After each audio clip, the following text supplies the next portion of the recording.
Hi everyone, आज की इस वीडियो में हम पढ़ने वाले हैं क्लास 7th के साइंस का chapter 4 acids bases and salts. So ये चैप्टर 4 पूरा का पूरा डेडिकेटेड है इन्हीं 3 वर्ड्स पे। तो इसी के बारे में हम पढ़ेंगे यहाँ पर। We use in our daily life a large number of substances such as lemon, turmeric, common salt, sugar and vinegar.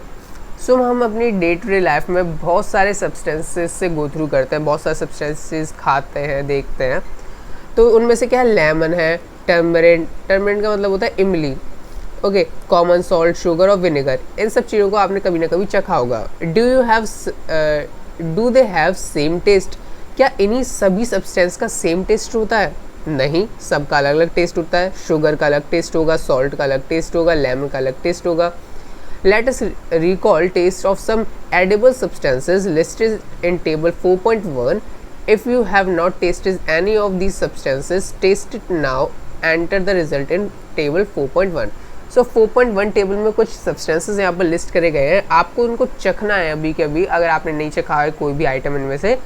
और उसके बाद आपको यहाँ पर लिखना है कि इनका टेस्ट क्या था। जैसे कि लेमन जूस है, लेमन जूस कैसा होता है? सोर होगा, मीन्स खट्टा। सोर का मतलब क्या होता है? खट्टा। बिटर का मतलब क्या होता है? कड़वा। ठीक है, वैसे यहाँ पर देख सकते हो, आपको यहाँ पर अपने आप यहाँ पर क्या है, फिल करना है। जैसे यहाँ पर बेकिंग सोडा का मैं बता देता हूँ। बेकिंग सोडा क्या होता है? बिटर होता है,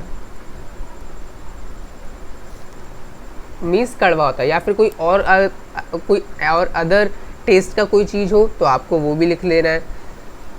तो इसको टेबल को फिल करने के बाद आपको पता चलेगा, you find that some of these substances taste sour, some taste bitter, some taste sweet and some taste salty. आपको इन सब सब्सटेंसेस को टेस्ट करने के बाद पता चलेगा इनमें से कुछ सब्सटेंसेस खट्टे थे, कुछ सब्सटेंसेस कड़वे थे, कुछ मीठे थे और कुछ सॉल्टी थे।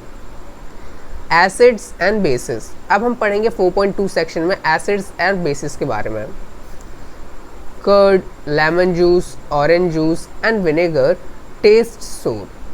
कर्ड का मतलब होता है दही। दही, लेमन जूस हो गया, ऑरेंज जूस हो गया, विनेगर होगा, ये सभी खट्टे पदार्थ, खट्टे टेस्ट होते हैं। ठीक है, मीन्स इनको जब हम खाते हैं तो हमें खट्टा लगता है। सो दीज सब्सटेंसेस टेस्ट सोर बिकॉज दे कंटेन एसिड्स। और ये सब्सटेंसेस हमें खट्टे इसलिए लगते हैं क्योंकि इन सब में एसिड प्रेजेंट होता है। तो इससे हमने क्या जाना, जो भी सब्सटेंसेस हमें खाने में खट्टे लगते हैं उन सभी में एसिड प्रेजेंट होता है।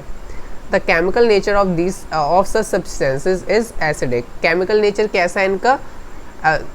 केमिकल नेचर इनका एसिडिक है। The word acid come from the Latin word eric which means sour. Acid जो वर्ड है वो आया हमारा लैटिन वर्ड एरिक से, जिसका मतलब होता है सोर, मीन्स खट्टा। The acid is the substance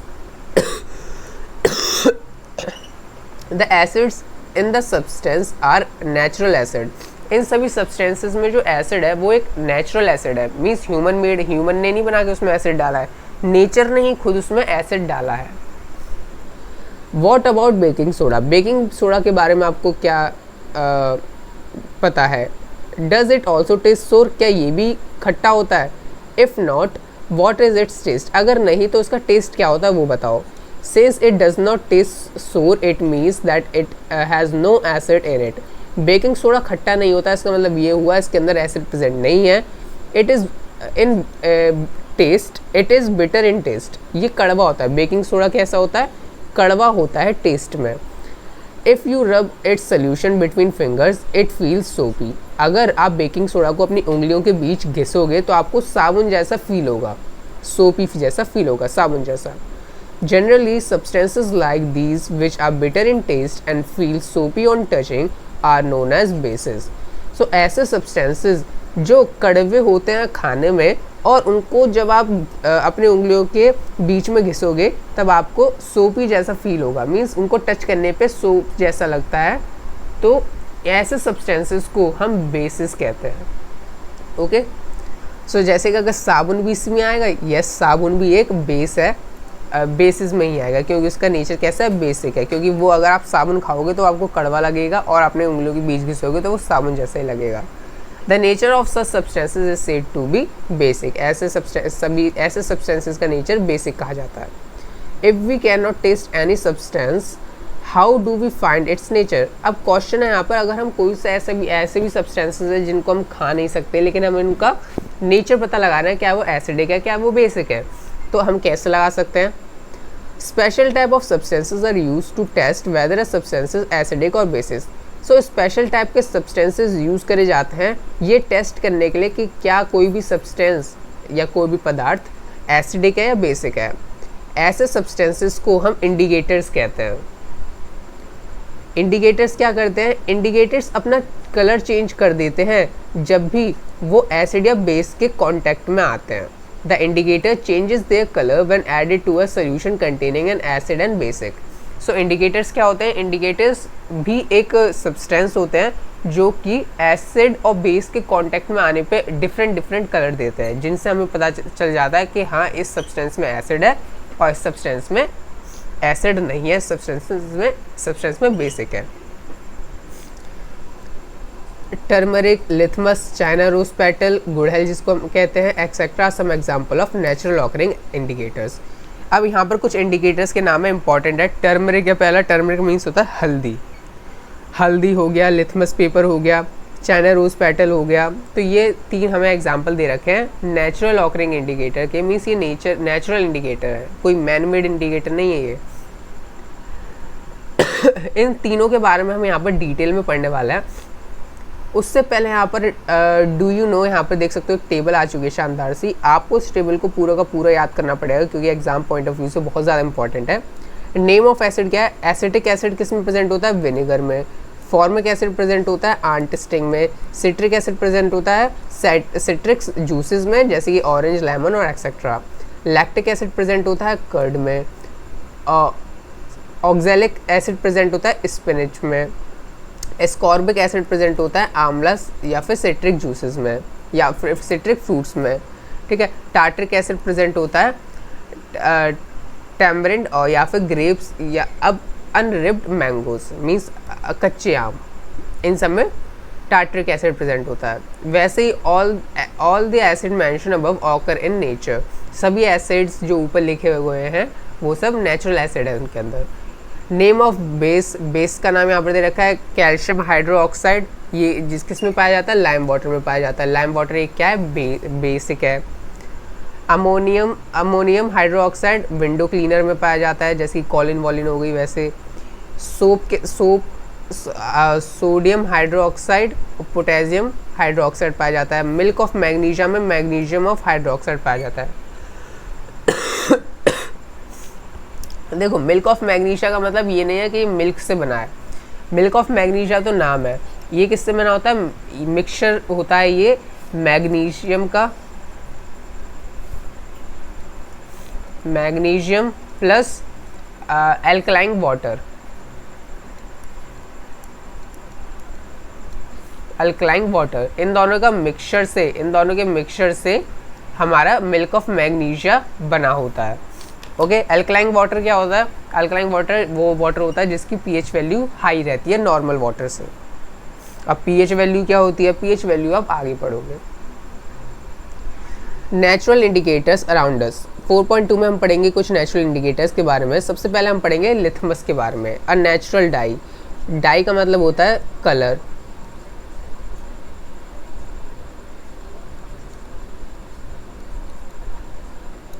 okay, एक नेचुरल कलर जो कि अपना कलर चेंज करता है, litmus. The most common use natural indicator is litmus. सबसे कॉमनली और मोस्ट यूज्ड इंडिकेटर कैसा है, कौन है हमारा, लिथमस है।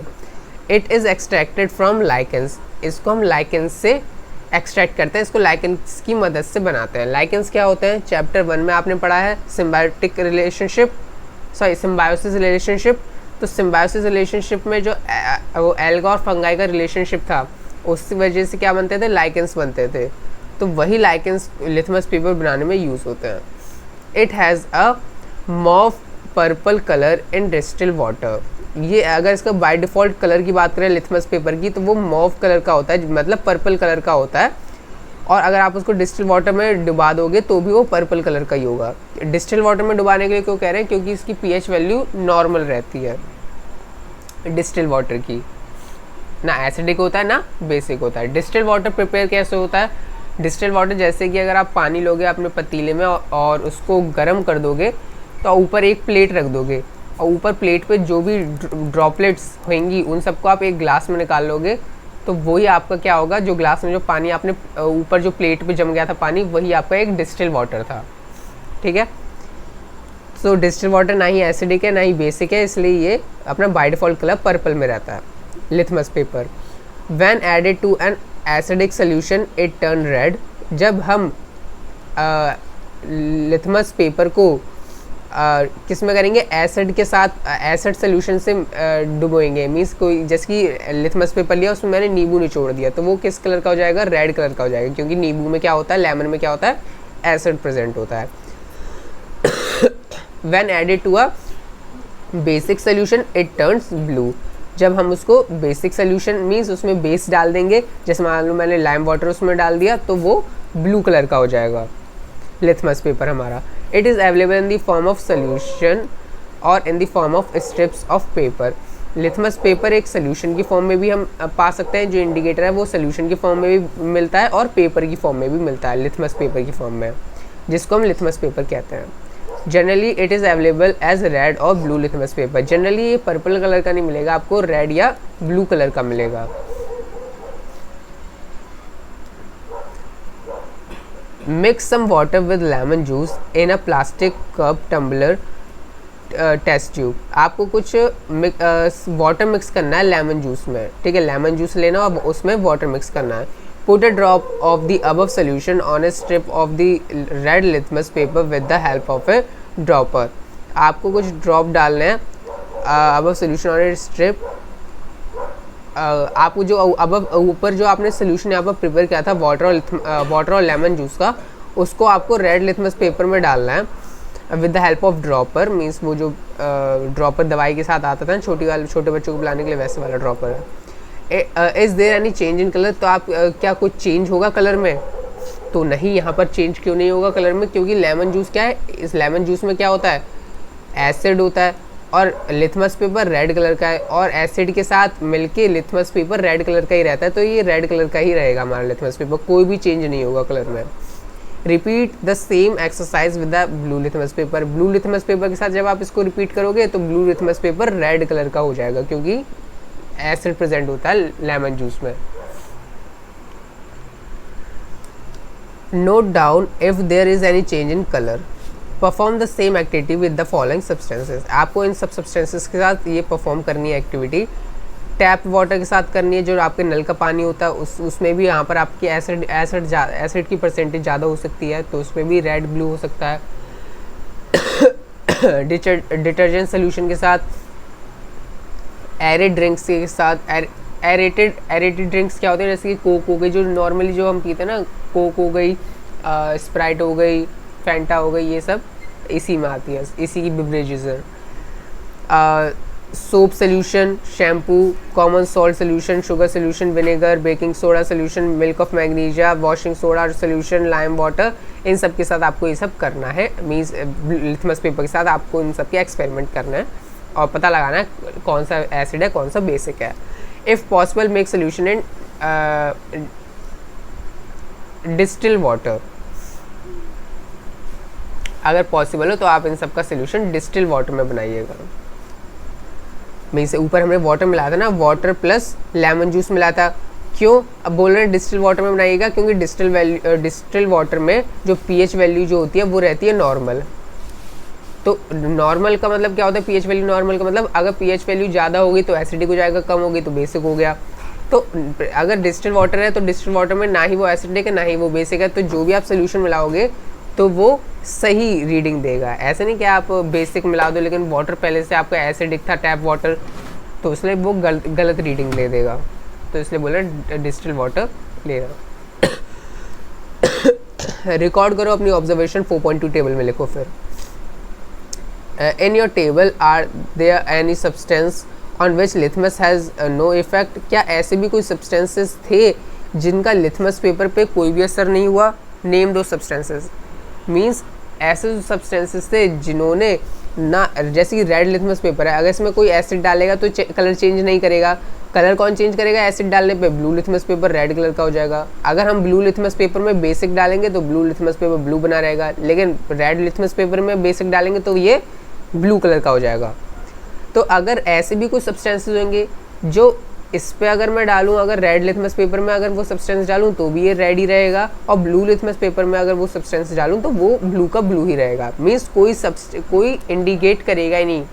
तो ऐसे सब्सटेंस को हम न्यूट्रल सोल्यूशन कहते हैं। A solution which does not change the colour of either red और blue litmus is known as natural solution. जो लिथमस रेड और ब्लू लिथमस पेपर का कोई भी चेंज ना करे कलर, तो उस वैसे सब्सटेंसेस को हम क्या कहते हैं? नेचुरल सोल्यूशन कहते हैं, सॉरी न्यूट्रल सोल्यूशन कहते हैं, या फिर न्यूट्रल सब्सटेंसेस कह लो, कोई बात नहीं। These substances are either acidic, these substances neither acidic nor basic। ये सब्सटेंस जो होते हैं, जो न्यूट्रल सब्सटेंस होते हैं, वो ना ही एसिडिक होते हैं ना ही बेसिक होते हैं। यहाँ पर दे रखा है टू प्रिपेयर लाइम वाटर। अब आपको यहाँ पर लाइम वाटर क्या होता है? बेसिक होता है। लाइम वाटर बनाने का यहाँ पर आपको बताया गया है कैसे बनाते हैं lime water. Take some water in a tumbler, आपको कुछ पानी लेना है टम्बलर में। ऐड सम लाइम वाटर, चूना जिसको हम कहते हैं।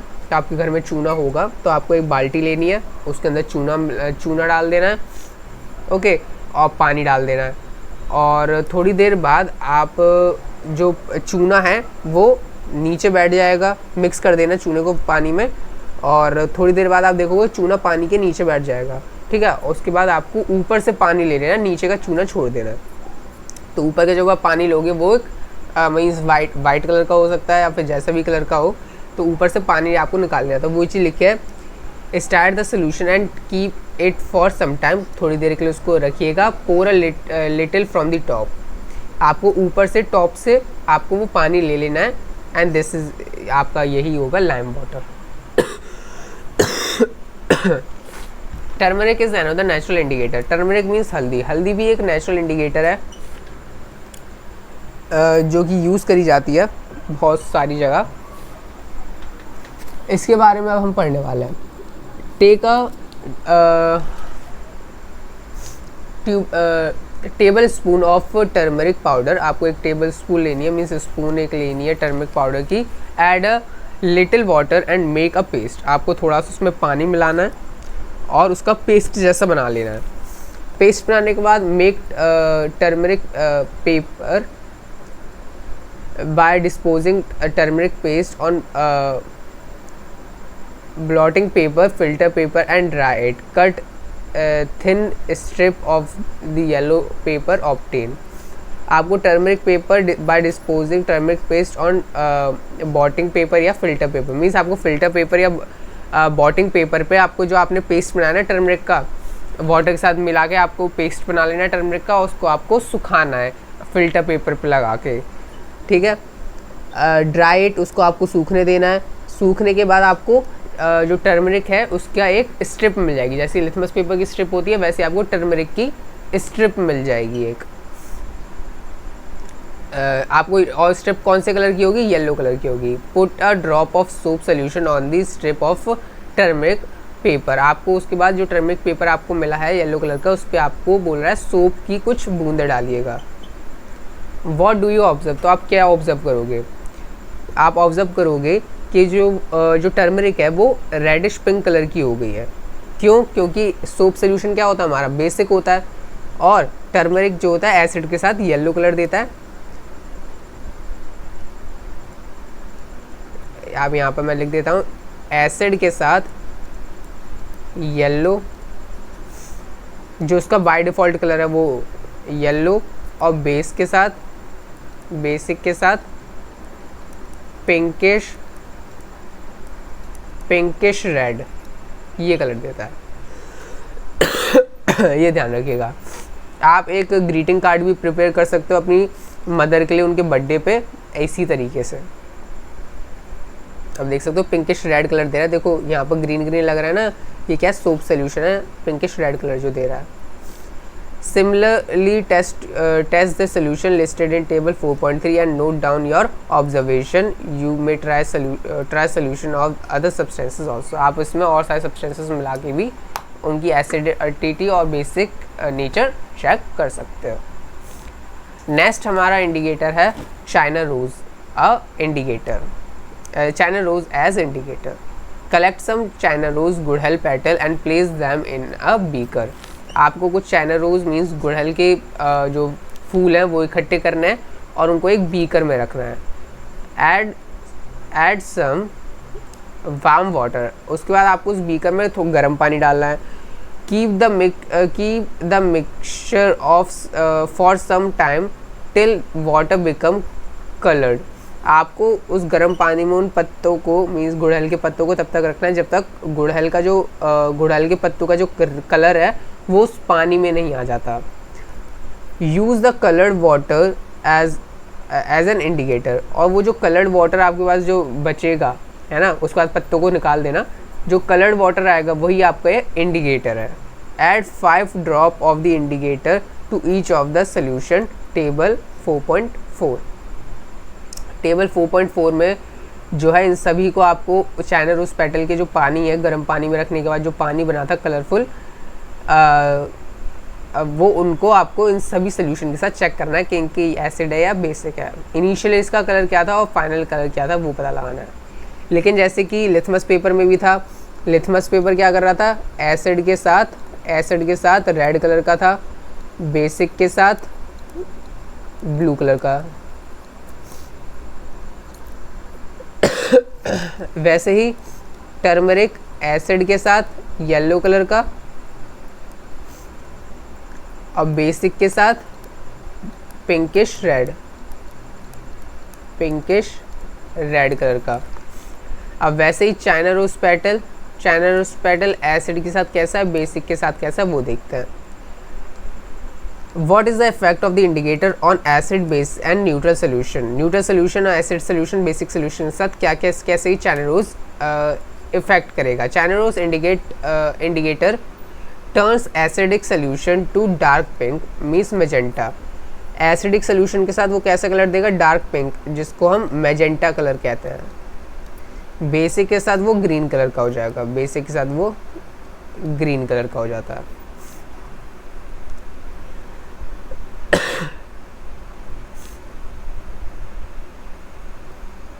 ठीक है, यहाँ पर बोला है कि I am not getting the same result when use baking soda solution on dry litmus paper, why. So Boojho यहाँ पर कह रहा है कि उसको सेम रिजल्ट नहीं मिल रहा जब उसने सॉलिड बेकिंग सोडा को यूज़ करा ड्राई लिथमस पेपर पे। तो देखो सॉलिड लिथमस पेपर का अगर सॉलिड बेकिंग सोडा अगर यूज़ करोगे तो कहाँ से होगा, आपको उसका लिक्विड फॉर्म तो बनाना पड़ेगा कि वो लिथमस पेपर के साथ जाके थोड़ा मिक्स हो सके। तो इसलिए वो पहली बता रही है कि आपको थोड़ा सा क्या करना है, उसमें थोड़ा सा वाटर ऐड करना है। मेक अ सोल्यूशन बना लो, वाटर को ऐड करके उसमें सोल्यूशन बना लो उसका बेकिंग सोडा का। फिर ट्राई करो। पहली ब्रॉड द फॉलोइंग पहेली रिडल फॉर यू। पहली एक रिडल लेके आई है, मीन्स पहेली लेके आई है। तो उसको देखना है कि कॉफ़ी क्या होती है, ब्राउन कलर की होती है और टेस्ट में बिटर होती है। तो कॉफ़ी क्या होगी, एसिड होगी या बेस होगी। तो आप बोलोगी कड़वे कौन होते हैं, कड़वे तो बेस होते हैं, तो कॉफ़ी भी बेस है क्योंकि कड़वी है। नहीं, कॉफ़ी होती है हमारी एसिडिक। ठीक है, ये है इसका राइट आंसर। कॉफ़ी हमारी एसिडिक होती है, लेकिन क्यों होती है, रीज़न तो बताओ। बेस बिटर होती है टेस्ट में, तो लेकिन एसिड क्यों होती है, क्योंकि इसमें कॉफ़ी में क्या होता है, कैफ़ीन प्रेजेंट होता है। ठीक है, जो कि क्या करता है, कैफ़ीन क्या करता है, हमारा जो हार्ट रेट है उसको बढ़ा देता है। तो इसलिए सो कैफ़ीन की वजह से ही कॉफ़ी एसिडिक होती है। Don't give the answer without any test. कोई भी टेस्ट के बिना इसका आंसर मत दीजिएगा। You are in the dark with its test. आप इसके टेस्ट के अकॉर्डिंग अगर चलोगे तो आप अंधेरे में रहोगे, मीन्स सच्चाई का सामना नहीं कर पाओगे। Activity 4.4 The teacher is requested to get the diluted solution of the following chemicals from his or her school laboratory or from a nearby school। तो क्या बोला है यहाँ पर, टीचर को रिक्वेस्ट करा गया है कि वो डाइल्यूट सोल्यूशन लाएं इन सभी चीज़ों का जो यहाँ पर लिस्टेड है। डाइल्यूट सोल्यूशन का मतलब होता है पानी में घुला के। ठीक है, जैसे कि हाइड्रोक्लोरिक एसिड है, इसको पानी में घुला देंगे तो ये बन जाएगा डाइल्यूट हाइड्रोक्लोरिक एसिड। तो किसी भी सब्सटेंस को पानी में घुलाने के बाद वो डाइल्यूट बन जाता है। जैसे सल्फ्यूरिक एसिड को हम लिखेंगे, अगर पानी में मिला देंगे डाइल्यूट सल्फ्यूरिक एसिड, ठीक है। वैसे ही नाइट्रिक एसिड, एसिट्रिक एसिड,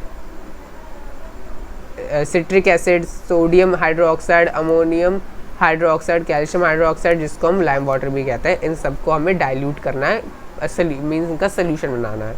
और आपको लिथमस पेपर, टर्मरिक पेपर और चाइना रोज के साथ इन सब का कलर बताना है। जैसे कि ये क्या है, जैसे कि आपको नाम से पता चल जाएगा ये एसिड है, ठीक है, एसिड है, तो लिथमस पेपर कैसा होगा, रेड कलर का होगा। टर्मरिक पेपर कैसा होगा, एसिड के साथ कैसा होता है, येलो कलर का है। चाइना रोज किस कलर का हो जाएगा, चाइना रोज किस कलर का होगा, एसिड के साथ मैजेंटा कलर का। वैसे ही लाइम वाटर क्या है, बेस है, लाइम वाटर एक बेस है, तो ये ब्लू कलर का होगा। ये कौन से कलर का होगा, पिंकिश रेड कलर का होगा। और ये कौन से कलर का होगा, ग्रीन कलर का। तो ये चीज़ है। Are you familiar with the term acid rain. अब आपने बहुत बार एसिड रेन के बारे में भी सुना होगा कि एसिड रेन हो रही है, एसिड रेन हो रही है, तो इसके बारे में क्वेश्चन भी आ जाता है कि एसिड रेन क्या होती है। तो यहाँ पर अब आप समझेंगे एसिड रेन होती क्या है।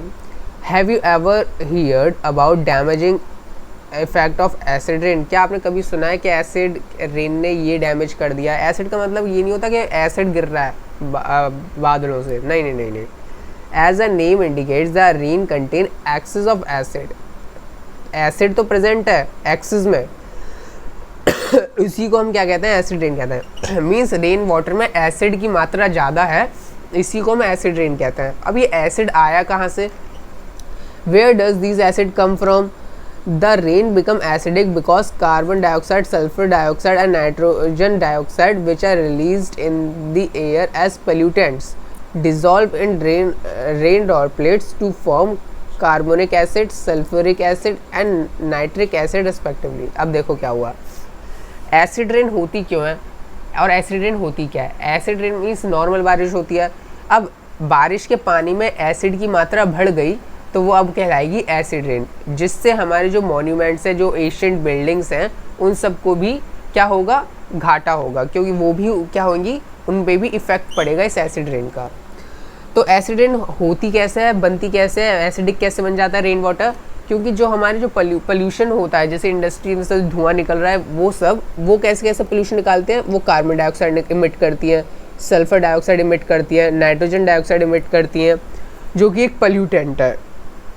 तो ये पोल्यूटेंट हमारे हवा में होते हैं और रेन जब आती है तब रेन ड्रॉपलेट्स के साथ मिलके ये किस में कन्वर्ट हो जाते हैं, जब केमिकल रिएक्शन होता है तब ये कार्बन डाइऑक्साइड कार्बोनिक एसिड में बन जाता है, सल्फर डाइऑक्साइड सल्फ्यूरिक एसिड और नाइट्रोजन डाइऑक्साइड नाइट्रिक एसिड में बन जाता है। तो इसकी वजह से ये वाटर जो होता है, रेन वाटर जो होता है, वो एसिडिक बन जाता है। Acid rain can cause damage to buildings, historical monument, animals and plants. ये एसिड रेन जो है ये डैमेज कर सकती है हिस्टोरिकल मॉन्यूमेंट्स को, बिल्डिंग्स को और प्लांट्स और एनिमल को भी।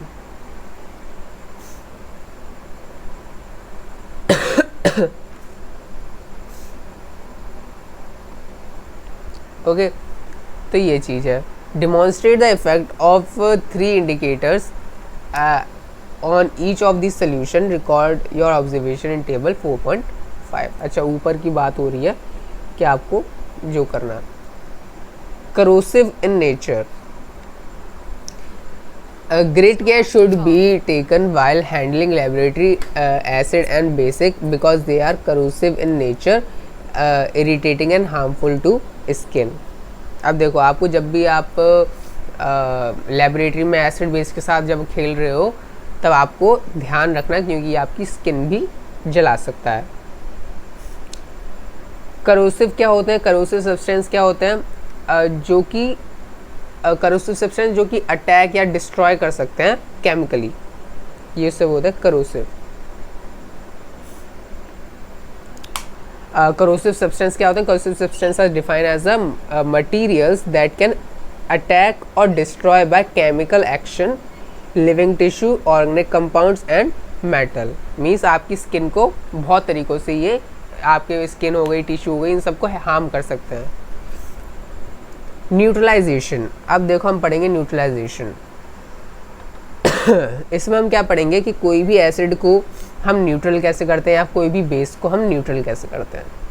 इसमें पूरे में हमें यही पढ़ना बहुत इंपॉर्टेंट है। 4.3 न्यूट्रलाइजेशन अब हम पढ़ने वाले हैं। We have learn that acids turn blue litmus red and bases turn red litmus blue. तो जैसे कि हम अभी ऊपर पढ़ चुके हैं कि एसिड क्या करते हैं, ब्लू लिथमस पेपर को रेड में बदल देते हैं और बेसिस रेड लिथमस पेपर को ब्लू में बदल देते हैं। Let us see what happens when an acid is mixed with a base. अब तब से तो हम एसिड को चेक कर रहे थे कि इसमें एसिड है कि नहीं, अब हम चेक कर रहे थे फिर बेस, ये बेस है कि नहीं सब्सटेंस। लेकिन अब तब क्या हो जब हम एसिड को बेसिस के साथ मिला दें या फिर वाइस वर्सा बेसिस को एसिड के साथ मिला दें, तब क्या होगा। We are going to use an indicator you have not use so far, it is called phenolphthalein. तो आज हम यहाँ पर इस एक्सपेरिमेंट के लिए मीन्स एसिड को बेसिस में मिलाने में हम यहाँ पर एक दूसरे तरीके का इंडिकेटर यूज़ करेंगे जो कि है फिनोफ्थलीन, जो कि अभी तक आपने यूज़ नहीं किया है। फिनोफ्थलीन क्या है, एक ह्यूमन मेड इंडिकेटर है। तब से नेचुरल इंडिकेटर थे, टर्मरिक था, चाइना रोज पेटल था, ठीक है, क्या था ये लिथमस पेपर था। लेकिन अभी जो फिनोफ्थलीन है ये मैन मेड है। एक्टिविटी 4.5 बहुत इंपॉर्टेंट है।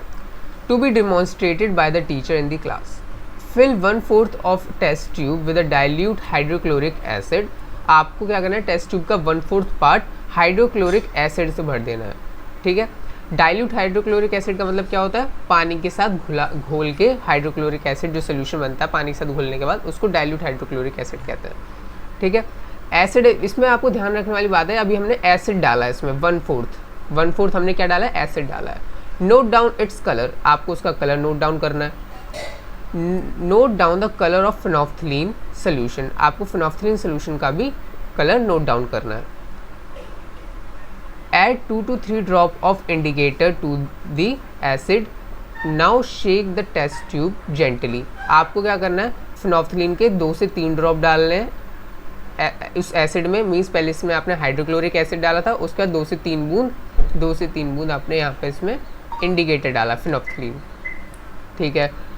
और उसको आपको शेक करना है जेंटली कि वो दोनों क्या करें, एसिड और इंडिकेटर मिल जाए। Do you observe any change in colour of the acid, क्या आपको कोई चेंज दिखा एसिड के कलर में। यहाँ पर आंसर है नहीं, अभी तक आपको चेंज नहीं दिखेगा, ये अभी आपको कलरलेस दिखेगा। Add the acidic solution a drop of sodium hydroxide. आपको क्या करना है, उसके बाद आपको उस एसिडिक सोल्यूशन में, अभी क्या है एसिडिक सोल्यूशन है क्योंकि इसमें एसिड ज़्यादा है ना, अभी इस एसिडिक सोल्यूशन में आपको सोडियम हाइड्रोक्साइड डालना है। सोडियम हाइड्रोक्साइड एक बेस है, बेसिक इन नेचर है, तो मैं बेसिक लिख देता हूँ, ये एक बेस है। मीन्स अब हम यहाँ पर क्या डाल रहे हैं, बेस डाल रहे हैं, sodium hydroxide by a dropper की मदद से आपको एक एक बूंद करते करते इसमें आपको बेस डालना है। State the test tube gently, आपको उसको टेस्ट ट्यूब को बिल्कुल एकदम स्थिर रखना है। Is there any change in the colour of the solution, क्या कोई कलर चेंज दिखा आपको सोल्यूशन में। पहले सोल्यूशन क्या था, कलरलेस है, अब क्या कुछ चेंज दिखा। Continue adding the sodium hydroxide solution drop by drop while steering till the pink colour just appear. आपको सोडियम हाइड्रोक्साइड तब तक डालना है, मीन्स इस बेस को आपको तब तक डालना है जब तक उसका कलर ये पिंक कलर का नहीं हो जाता, तब तक आपको डालना है। अब आप देख सकते हो, आप जिसमें बूंद डालोगे तो भी आपको इस सोल्यूशन में ये बूंद पिंक कलर की बूंद दिखेगी। मीन्स ऐसे नहीं ये सोल्यूशन पिंक कलर का है, इसका मतलब ये नहीं सोल्यूशन पिंक कलर का। जैसे आप इसमें बूंद डालोगे ये पिंक कलर ये उभरेगा, उसके बाद फिर से ऐसे कलरलेस हो जाएगा। लेकिन डालते डालते डालते डालते ये बेस ये पिंक कलर का हो जाएगा, तुरंत के तुरंत आपको देखेगा, अगर आपने अपने एक्सपेरिमेंट कराओ अपनी लैब में स्कूल की। Now add 1 more drop of dilute hydrochloric acid.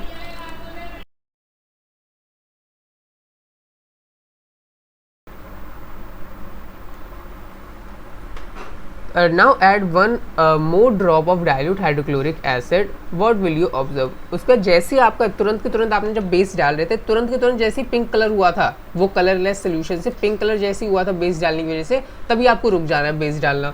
उसके बाद आपको क्या करना है, एक ड्रॉप फिर से एसिड, फिर आपको एक ड्रॉप एसिड डालना है। आप क्या ऑब्जर्व करोगे, the solution again become colourless. आपका सोल्यूशन दोबारा वही स्टेज में आ गया, मीन्स कलरलेस हो गया। Adding again add 1 drop of sodium hydroxide, is there any change in colour, the solution become pink in colour. अब देखो क्या हो रहा है, पहले यहाँ पर क्या था, शुरू से देखते हैं। पहले ये जो सोल्यूशन था इसमें हमने एसिड और इंडिकेटर मिलाया था, तब ये इसका कलर क्या था, इसका कलर कलरलेस है, ये क्या था, कलरलेस। जब हमने इसमें सोडियम हाइड्रोक्साइड मीन्स हमने बेस इसमें जब ड्रॉप बाय ड्रॉप मिला रहे थे, तो मान लो 10-12 ड्रॉप मिलाने के बाद क्या हुआ, ऐसा नहीं है कि इसका कलर धीरे धीरे पिंक होना शुरू होगा, नहीं नहीं नहीं नहीं, जैसे आप उसको डालोगे तो एकदम से उसका कलर चेंज होगा, ठीक है, एकदम से कलर चेंज होगा, इसका पिंक हो जाएगा। तो जैसे इसका कलर पिंक हो तुरंत आपको बेस डालना बंद कर देना है, मीन सोडियम हाइड्रोक्साइड डालना बंद कर देना है। उसके बाद आपको एक बूंद इसमें फिर क्या करना है, एक बूंद इसमें एसिड डालना है, ACID एसिड डालना है। जैसे आप इसमें एक बूंद एसिड डालोगे तुरंत ये फिर से सोल्यूशन कलरलेस हो जाएगा, और फिर से आप एक बूंद बेस डालोगे फिर से पिंक कलर का हो जाएगा। तो वो चीज़ यहाँ लिखी है, लेकिन ऐसा हो क्यों रहा है वो देखते हैं। It is evident that when the solution is basic, phenolphthalein gave a pink color। अब यह है कि जब सोल्यूशन क्या था, बेसिक होता है, तब फिनोल्फथलीन जो हमने डाला था इसमें इंडिकेटर, वो पिंक कलर का हो जाता है। On the other hand when the solution is acidic it remains colourless. जब सोल्यूशन एसिडिक होता है तब फिनोल्फथलीन कलरलेस रहता है। When an acidic solution is mixed with a basic solution, both the solution neutralize the effect of each other। तो देखो क्या होता है, जब हम मिक्स करते हैं, जब एसिडिक सोल्यूशन मिक्स करा जाता है बेसिक सोल्यूशन के साथ, तो दोनों सोल्यूशन क्या करते हैं, एक दूसरे की जो ताकत होती है, एक दूसरे का जो इफेक्ट होता है, उन दोनों को कम करने की कोशिश करते हैं, ठीक है। मीन्स डोमिनेंट कौन है, जैसे मान लो 10 एसिड हैं और 5 बेस हैं, तो यहाँ पर 10 क्या है, एसिड डोमिनेट कर रहा है, तो एसिडिक होगा वो सोल्यूशन जो भी होगा, ठीक है, वैसे समझ सकते हो। When an acidic solution and basic solution are mixed in suitable amount, अगर हम एसिडिक सोल्यूशन और बेसिक सोल्यूशन को सूटेबल अमाउंट में बिल्कुल नाप के सोल्यूशन में करें, डालें, तो both the acidic nature and of the acid and the basic nature of the base are destroyed. तब क्या होगा, अगर हम मान लो हम दोनों बराबर डालें, 10 एसिड हैं तो 10 ही बेस हैं, ठीक है, तो क्या होगा, तो जो सोल्यूशन होगा, सोल्यूशन जो होगा वो क्या होगा, न्यूट्रल होगा। मीन्स ना ही एसिडिक होगा ना ही बेस होगा, वो न्यूट्रल। हमने 3 पढ़े ना, एसिड बेस और न्यूट्रल वाला भी पढ़ा है, सॉल्ट मत बोल देना अभी, एसिड बेस और न्यूट्रल वाला भी पढ़ा है। तो न्यूट्रल जो हो जाएगा सोल्यूशन वो ऐसे हो जाएगा। कब होगा न्यूट्रल सोल्यूशन, जब उसमें एसिड और बेस की जो परसेंटेज है बिल्कुल सेम हो। The resulting solution is neither acidic nor basic. Resulting solution ना ही एसिडिक माना जाएगा जो न्यूट्रल होता है, ना ही एसिड माना जाएगा, ना ही बेसिक माना जाएगा। Test the test tube immediately after neutralisation. आपको जब न्यूट्रलाइजेशन करो तब आपको टेस्ट ट्यूब छूना है उसको बाहर से। व्हाट डू यू ऑब्जर्व, क्या ऑब्जर्व करोगे कि आपका जो टेस्ट ट्यूब होगा वो हीट हो जाएगा। In neutralization reaction heat is always produce. अब हीट हमेशा कोई ना कोई रिएक्शन जब भी होगा हीट जरूर प्रोड्यूस होती है। और evolve the evolve heat raise the temperature of the reaction mixture. जो इवॉल्व हीट है वो क्या करती है, टेम्परेचर बढ़ा देती है उस मिक्सचर का। जो हीट मतलब रिएक्शन की वजह से हीट निकलती है, हीट क्या करती है, टेम्परेचर बढ़ा देती है, बस वही लिखा है।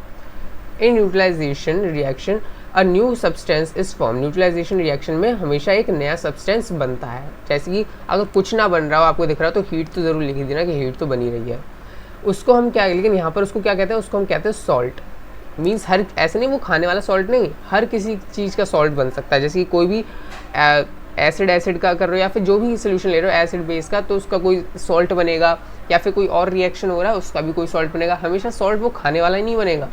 वो सॉल्ट चाहे जहरीला भी हो सकता है, बेसिक भी हो सकता है, कैसा भी हो सकता है। सॉल्ट में भी एसिडिक, सॉल्ट एसिडिक भी हो सकता है, बेसिक भी हो सकता है, न्यूट्रल भी हो सकता है नेचर में। Thus neutralisation can be defined in the define as follows. Define उसकी यहाँ पर न्यूट्रलाइजेशन की दे रखी है, क्या है, the reaction between an acid and base is known as neutralisation. Acid और बेस के बीच में जो रिएक्शन होता है उसको हम न्यूट्रलाइजेशन कहते हैं, ठीक है। वैसे अधूरी सी लग रही होगी आपको, वरना ऊपर आपने पैराग्राफ पढ़ा तो आप अपने मन से बना सकते हो कि एसिड और बेसिक सोल्यूशन जो यहाँ पर लिखा था, क्या अगर सूटेबल अमाउंट में डाले जाएँ तो वो क्या होगा, न्यूट्रल हो जाएगा। Salt and water are produce in this process with the evolution of heat, ठीक है। सॉल्ट क्या क्या बनता है इसमें, इस प्रोसेस में एसिड और बेस को मिलाने पे क्या बनता है, सॉल्ट और वाटर बनता है एंड प्रोडक्ट, और हीट बनती है जो कि इवॉल्व हो जाती है, जो एटमॉस्फेयर में चली जाती है एक तरीके से। The following reaction is an example. अब इसको एग्जाम्पल के साथ जो उन्होंने लिया था हाइड्रोक्लोरिक एसिड लिया था, ठीक है, बेस में क्या लिया था, सोडियम हाइड्रोक्साइड लिया था, बना क्या है, सोडियम क्लोराइड बना है, NaCl मीन्स सॉल्ट। ये वो अगेन बता रहा हूँ, ना ही खाने वाला सॉल्ट नहीं है ये, ठीक है। और वाटर, मतलब खाने वाला सॉल्ट भी ऐसे ही बनते हैं, लेकिन वो क्या होता है, न्यूट्रल होते हैं, ठीक है। खाने वाला सॉल्ट न्यूट्रल होगा, वो ना ही एसिडिक होगा ना ही बेसिक होगा, न्यूट्रल होगा वो, ठीक है। वाटर बनेगा और हीट इमिट हो जाएगी। Boojho added dilute sulphuric acid to lime water, will the reaction mix become hot or cold? Neutralization in everyday indigestion। अब देखो न्यूट्रलाइजेशन हम करते क्या, न्यूट्रलाइजेशन आपको समझ में आ गया ना कि न्यूट्रलाइजेशन का मतलब क्या होता है। अगर मैं आपको बताऊं तो एसिड और बेस जो है उनकी मात्राओं या फिर उनकी परसेंटेज को इक्वल कर देना, कि ना ही वो जो सोल्यूशन है ना ही एसिडिक रहे ना ही बेसिक रहे। अगर आप उसको अब किसी लिथमस पेपर में डालोगे न्यूट्रल सोल्यूशन को, तो वो क्या कैसा दिखेगा, वो ना ही ब्लू लिथमस को रेड में बदलेगा, मीन्स ब्लू लिथमस ब्लू का बना रहेगा और रेड लिथमस रेड ही बना रहेगा, वो किसी में कोई भी इंडिकेट करेगा ही नहीं। तो न्यूट्रल सोल्यूशन वो होते हैं। तो अब देखो यहाँ पर इंडाइजेशन का एग्जाम्पल दे रखा है, इससे आप और समझोगे। जैसे कि हमारे स्टमक में क्या होता है, हमारे स्टमक में हाइड्रोक्लोरिक एसिड प्रेजेंट होता है, जो कि हमारे फूड के डाइजेशन के लिए काम आता है। It helps us to digest food. As you have learned in chapter 2, जैसे आप ये चैप्टर 2 में पढ़ ही चुके हो, but too much of acid in stomach cause indigestion। लेकिन जब आपके पेट में ज़्यादा ही एसिड बन जाता है ना, तो वो indigestion हो जाती है आपको, है ना। Sometimes indigestion is painful, कभी कभी वो पेनफुल भी होती है indigestion। To relieve indigestion we take an anti acid such as milk of magnesia। तो देखो अब इस indigestion से बचने के लिए हम क्या करते हैं, अब देखो हमारे पेट में क्या हो गया, इंडाइजेशन हो गया, मीन्स एसिड की मात्रा क्या हो गई है, अब हमारे पेट में बढ़ गई है। अब हमें क्या करना पड़ेगा, बेस खाना पड़ेगा कि उस एसिड को कम कर सके, है ना। तो हम क्या करते हैं, तो मिल्क ऑफ मैग्नीशिया जो कि एक बेस है, तो उसको हम कंज्यूम करते हैं। We contain milk which contain magnesium oxide, means milk of magnesia में मैग्नीशियम ऑक्साइड प्रेजेंट होता है, जो कि एक बेस है, जो कि न्यूट्रलाइज करता है एक्सेस ऑफ एसिड के इफेक्ट को, ठीक है। अगेन मिल्क ऑफ मैग्नीशिया वो नहीं है कि मिल्क से बना होगा तो इसलिए मिल्क ऑफ मैग्नीशिया बोला है, मैं मिल्क पी लूँगा तो सही हो जाऊँगा, नहीं नहीं नहीं नहीं। मिल्क ऑफ मैग्नीशिया इसका नाम है। ये किससे बना होता है, मैंने आपको ऊपर बताया, magnesium hydroxide means magnesium plus alkaline water से मिलके मिल्क ऑफ मैग्नीशिया बना होता है, जो कि एक बेस है, जो कि एसिड के इफेक्ट को कम करने के लिए हम कंज्यूम करते हैं अगर हमें इंडाइजेशन है तो। तो इंपॉर्टेंट आपके एग्जाम पॉइंट ऑफ व्यू से आप देख लेना कि एसिड के इफेक्ट को, पेट में जो एसिड है अगर आपको इंडाइजेशन है तो उसके इफेक्ट को कम करने के लिए हम कौन सा बेस खाएंगे, तो milk of magnesia. Ant bite में क्या होता है, जैसे आपको चींटी काट गई होगी तो सूज जाता है, तब क्या होता है, when an ant bites it injects the acidic liquid formic acid into the skin. अब जब भी आपको चींटी काटती है तब वो क्या करती है, उसके जो एसिडिक लिक्विड होता है वो आपके शरीर में दे देती है, और उस एसिडिक लिक्विड का नाम क्या होता है, फॉर्मिक एसिड प्रेजेंट होता है उस लिक्विड में। The effect of the acid can be neutralise by rubbing moist baking soda, जो कि सोडियम हाइड्रोजन कार्बोनेट है, और कैल्शियम सोल्यूशन या तो आप घिस सकते हो विच कंटेन जिंक कार्बोनेट। अब देखो क्या है, जब भी आपको आंट काटती है तो जो लिक्विड वो आपके शरीर में डाल देती है वो कौन सा एसिड होता है, फॉर्मिक एसिड होता है। मीन्स आंट के बाइट में फॉर्मिक एसिड प्रेजेंट होता है, जो अगर आपको उसको सही करना है तो आपको क्या, अगर आपको उसका जो आंट का बाइट है उसको न्यूट्रल करना है, मीन्स एसिडिक हो गया है तो इसलिए उसको न्यूट्रल करना उसका इफेक्ट, तो आपको क्या करना पड़ेगा, या तो अपने हाथ में मॉइस्ट बेकिंग सोडा घिस लो, ठीक है। मॉइस्ट बेकिंग सोडा को क्या कहते हैं, सोडियम हाइड्रोजन कार्बोनेट कहते हैं, या तो कैल्शियम सॉरी कैलेमाइन सोल्यूशन है, कैलेमाइन सोल्यूशन आप अपने हाथ में घिस सकते हो जिसमें जिंक कार्बोनेट प्रेजेंट होता है। सॉइल ट्रीटमेंट में क्या है, excess use of chemical fertiliser make the soil acidic. अगर हम केमिकल फर्टिलाइज़र का ज़्यादा यूज़ करेंगे तो सॉइल क्या हो जाएगी, हमारी एसिडिक हो जाएगी। सो एसिडिक हो जाएगी तो प्लांट उसमें ग्रो नहीं करेंगे, plants do not grow well when the soil is either too acidic और बेसिक। तो अगर देखो जैसे अगर हमारी सॉइल है, हमारा खेत है, अगर वो क्या है ज़्यादा एसिडिक हो जाए या ज़्यादा बेसिक हो जाए नेचर में, मीन्स सॉइल जो है ज़्यादा उसमें एसिड की मात्रा, एसिड के परसेंटेज ज़्यादा हो जाए, बेसिक का परसेंटेज ज़्यादा हो जाए, तो सॉइल में जो है प्लांट ग्रो नहीं कर सकते। So when the soil is too acidic it is treated with base like quicklime or slaked lime. अब देखो अगर सॉइल हमारी एसिडिक है, ये कैसे पता लगाएंगे कि सॉइल हमारी एसिडिक है बेसिक है? वो उसमें टूल्स आते हैं, डिजिटल टूल्स आते हैं जो कि सॉइल ट्रीटमेंट करते हैं, सॉइल को उठाते हैं, सॉइल को लेबोरेटरी में चेक करते हैं कि एसिड की मात्रा ज़्यादा है बेस की है, तो वैसे होता है। ठीक है, तो अगर हमें पता चला अगर एसिडिक है सॉइल तो उसको हम ट्रीट करेंगे बेस से। बेस कौन कौन सा इसमें यूज़ करेंगे? क्विकलाइम कर सकते हैं, स्लेक्ड लाइम कर सकते हैं। क्विकलाइम का क्या कहते हैं? उसको कैल्शियम ऑक्साइड कहते हैं, और स्लेक्ड लाइम को कैलमाइन नहीं कैल्शियम हाइड्रोक्साइड कहते हैं। If the soil is basic, अगर सॉइल मान लो बेस है, बेसिक है, ठीक है, उसमें बेस ज़्यादा है ना, तो हमें उसको एसिड डालना पड़ेगा। Organic matter is added to it, organic matter release acid which neutralise the basic nature of this soil. अब देखो हम उसमें क्या करेंगे, अगर हमारी सॉइल बेसिक है तो हमें उसमें ऑर्गेनिक मैटर डालना पड़ेगा जिसको हम कंपोस्ट कहते हैं, जैसे कि गाय का गोबर हो गया, ठीक है, वो सब हो गया, ये सब होते हैं ऑर्गेनिक मैटर। तो इन सबको डालना पड़ेगा, या फिर कंपोजिट पिट्स होते हैं, जैसे फूल पत्तियों को या फिर बीज को, केले के छिलके को सड़ा सड़ू के जब हम उसका जो मैन्योर सा बन जाता है उसको डालना पड़ेगा वैसे। ठीक है, इज़ एडेड टू इट, तो ये खेत में डाले जाते हैं। और ऑर्गेनिक मैटर क्या करते हैं? रिलीज़ करते हैं एसिड जो कि न्यूट्रलाइज कर देता है बेसिक इफेक्ट जो कि सॉइल में है। तो ऐसे अगर हमारी एसिडिक सॉइल है तो उसको बेस से ट्रीट करेंगे, बेसिक सॉइल है तो उसको एसिडिक से ट्रीट करेंगे कि उन दोनों का जो क्या है न्यूट्रल कर दो उन दोनों सॉइल को, कि उसमें प्लांट्स ग्रो हो सके। फैक्ट्री वेस्ट क्या होते हैं? अब देखो the waste of many factories contain acid. अब देखो बहुत सारी फैक्ट्री से वेस्ट निकलते हैं, बहुत सारे लोग बहुत सारी चीज़ बनाते हैं, बिजनेस करते हैं, तो उसमें से क्या होता है फैक्ट्री से बहुत सारे वेस्ट निकलते हैं, केमिकल वेस्ट, तो वो ज़्यादातर एसिडिक होते हैं। They if they are allowed to flow in the water bodies the acid will kill fish and organic other organism. अगर हम उसको सरकार अगर मना ना करे तो उनको ऐसे बहा दे पानी में, तो क्या होगा, तो वो जो है जो वाटर के अंदर वाटर बॉडीज़ हैं या फिर जो एक्वेटिक एनिमल है, फिश हो गई जो भी हैं, वेल, तो उन सबको क्या होगी, जलन होगी, उनकी आंखों में जलन होगी, उनकी तबीयत ख़राब होगी, वो मर भी सकती हैं। ठीक है, तो इसलिए एसिडिक है तो वो इसलिए वो पानी भी ख़राब होगा हमारे ह्यूमंस के पीने के लिए भी। तो the factory waste are therefore neutralise by adding basic substances. तो क्या करते हैं, तो सरकार ने कहा है तो आप अपना जो वेस्ट निकल रहा है फैक्ट्री से आप उसको पहले न्यूट्रलाइज करोगे, मीन्स अगर एसिडिक है तो बेस मिला के उसको जो भी करोगे न्यूट्रलाइज करोगे कि वो हार्म ना करे वाटर बॉडीज़ को। तो ये चीज़ है। तो इसी के साथ हमारा चैप्टर हो गया यहाँ पर complete. So thank you for watching this video.